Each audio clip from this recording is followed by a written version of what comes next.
It's Jay with Sir Thrive. Out here in about 6 to 8 inches of snow. Fluffy, hard to walk in snow, but it's beautiful. Dog's getting a little exercise. Come in.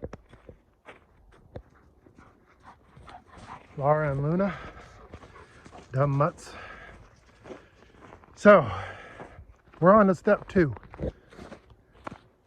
Step 2 for beginners of how to become prepared for whatever your emergency you're preparing for is, even if that's the vague unknown. Food is number 2 after water. Obviously, as you probably know now, step 1 was water. Step 2 is food, but not all food. I'm going to break it down a little more than that. The first thing you're going to want to do, you don't want to go run in the store and be like, oh, I'm going to buy 700 pounds of rice and these 72 barrels, and I'm going to stack it all up and get it sealed Mylar, and crap. Now what do I do with all that? You're not ready. Step 1 is short-term food storage. That is quite easy. Hold on a sec. Come. No. Come. So, that's the things that you keep in your pantry. But you know, in America, it's only something like 2 in 5 households that even have 3 days worth of actual meals on their pantry, like things that they could put together to actually want to eat and get by for the entire family, you know, for 2,500 calories a day and all that. I mean, that's pathetic. But that's where we are. It's where I used to be. So here's the thing. It's really easy to build up your short-term food storage.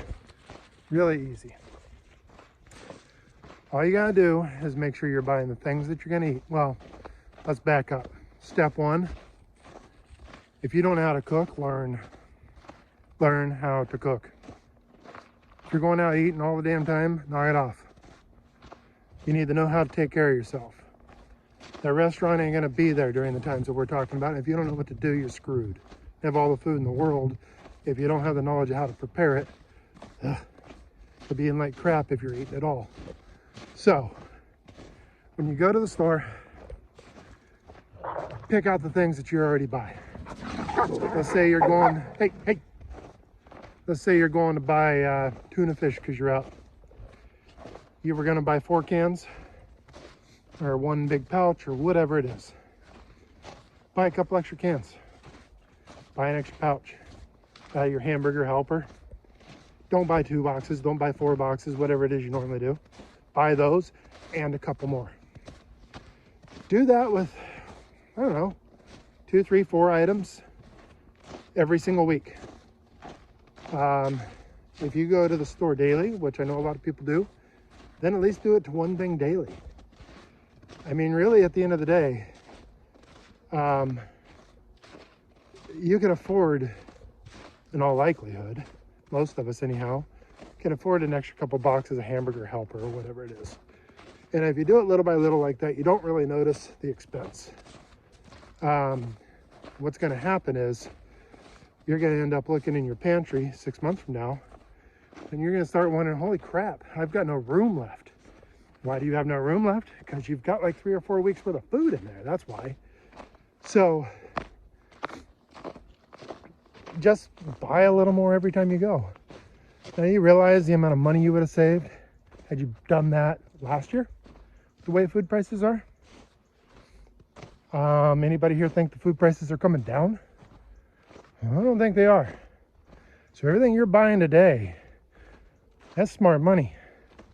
You're probably gaining something like 15 to 35% on your money by buying something today versus a year from now, when it comes to food especially. I mean, that's kind of the whole reason we're all here, right? Because we know the food systems and so forth are kind of jacked up. Now maybe someday they fix themselves, I don't know. But we're talking about preparing for the times that we're in, not when they're gonna fix themselves. So,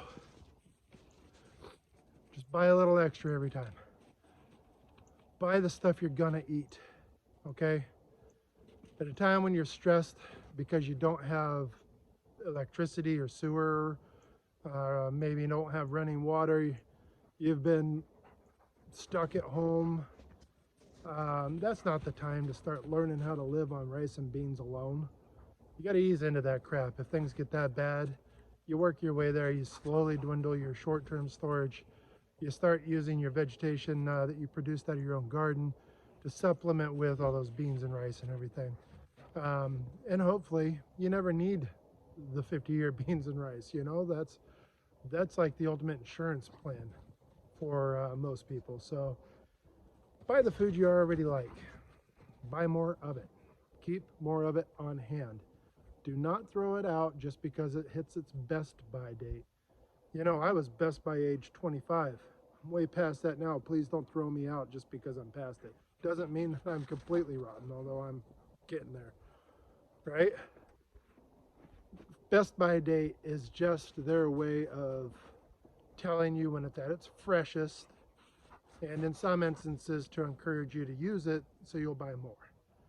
But just because it's best by May of next year does not mean that by June of next year it's rancid or not good for you. So obviously use your head. Some things are way more sensitive than others, but you know, just build that up. It's don't throw things out that are only a couple of months past their best by date, unless you're in a position to replace them. If you are in a position to truly replace them, then you shouldn't have ever let them hit that date anyways. Month before they hit that date, you should be taking them down to your food pantry or your church or wherever it is that you know there's people who could use that food that they can't afford to replace it, and they should be getting it rather than the trash. That's just my 2 cents. Do what you wish, but that's my moral. So that's short-term food storage. It's really simple. But the last key to it is this. Your pantry, there's multiple ways to do it. You can look online. There's several. You can buy racks already pre-built. You can build your own if you're feeling handy. You can just simply go through the pain in the rear of manually doing it on regular shelves. It works great. A little more time consuming. It's not as cool, but it works fine. Point being, you need to convert your pantry into a FIFO pantry, and that is not FIFO the dog. That is an acronym for first in, first out. So that means you put your newest stuff in the back. You use your oldest stuff first. That way you don't end up with things sitting on the shelf getting old while you're using newer stuff, letting the old stuff get older. That helps guarantee that you don't end up with a bunch of bad food on your shelf. So, first in, first out. The new stuff goes in the back. The old stuff comes to the front. You use that first. Pretty simple, I know, but if you don't think about it, you could really get yourself in a mess. I'm in the middle of building a custom FIFO storage, but it's not done yet. We've got a lot of canned goods and so forth. My wife, as many of you know, runs a catering company, so we have a lot of food coming in and out of the house. So organization around it is huge with us. But right now, you know what we're doing? We bring home the groceries. We go, oh, we got some more green beans. Okay, let's scoot these green beans forward. Okay, let's put these new green beans in the back. Pat, pat, okay, everything's in good shape now. We're not gonna end up with 3-year-old green beans. Buy the things you like, learn how to cook them, and make sure you're using the old first. It's as simple as that. Buy a little extra every time you go to the store, even if it's just 1 extra box, because in 6 months you're going to be there and you won't have felt the financial pinch. I promise you, you won't hardly notice it if you just do it a little at a time. So that's step 2. Step 3 will be coming up soon. That's going to get into your intermediate and replaceable vegetation and such as growing a garden, jarring, canning, as well as the long-term beans, rice, corn, oat berries, that type of thing, and how to do that intermediate to long-term storage. We're going to go ahead and cover that in the next video. But before you worry about all that, grow your short-term.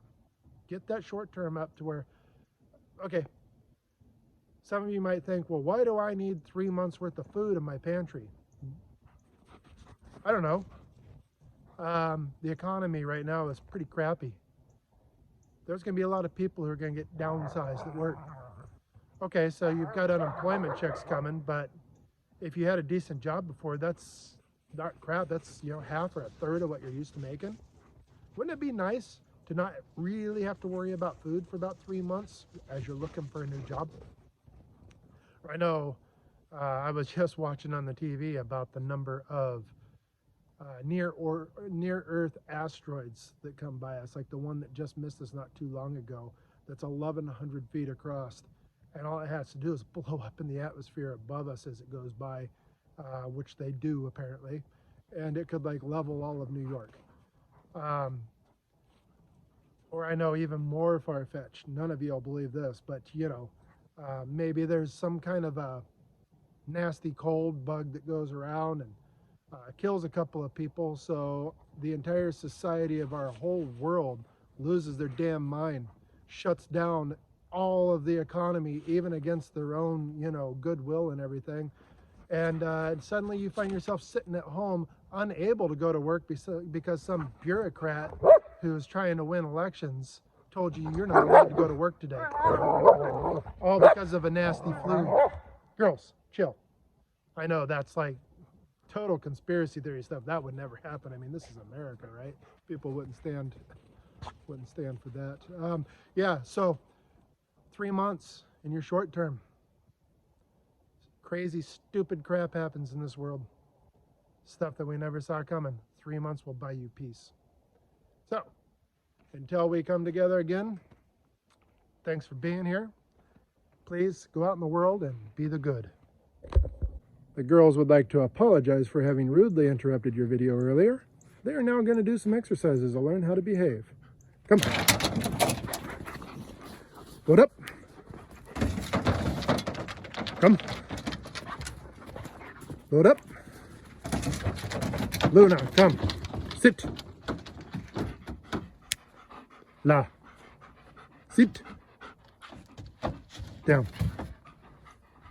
They're very sorry.